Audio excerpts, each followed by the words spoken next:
Assalamualaikum warahmatullahi wabarakatuh dan selamat siang. Kami dari kelompok 1 akan memaparkan tentang materi, teori, dan konsep sel dengan anggota kelompok yang pertama Andi Nurul Amalia SSR, yang kedua Anggun Sirusubila, yang ketiga Anugrah Febriani, yang keempat Asy Syifa Nur Aziza Aswar, dan yang kelima Aurel. Sejarah sel. Yang pertama yaitu Matthias Leiden 1838 menyatakan bahwa semua tumbuhan tersusun dari sel. Yang kedua yaitu Theodor Schwann 1839 menyatakan bahwa semua hewan juga tersusun dari sel, sehingga sel adalah unit dasar kehidupan. Kemudian Rudolf Virchow 1855 menyatakan bahwa semua hewan juga tersusun dari sel, sehingga sel adalah unit dasar kehidupan. Konsep sel sebagai unit struktural dan fungsional. Mari kita bahas unit struktural.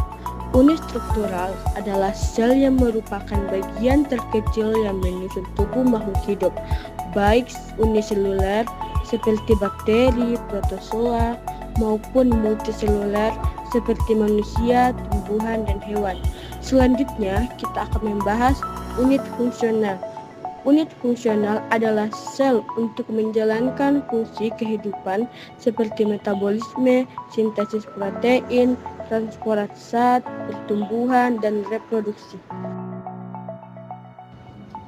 Kaitan teori sel dengan bidang farmasi. Teori sel sangat berperan dalam bidang farmasi.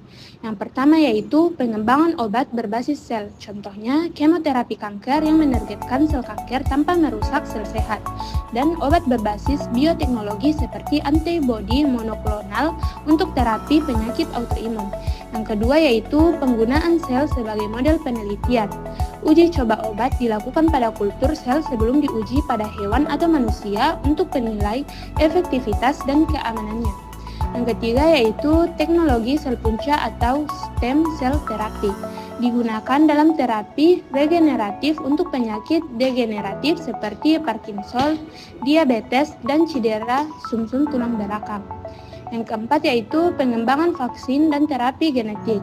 Vaksin mRNA seperti vaksin COVID-19 dikembangkan berdasarkan pemahaman tentang ekspresi gen dalam sel, dan terapi gen membantu mengatasi penyakit genetik dengan memperbaiki atau mengganti gen.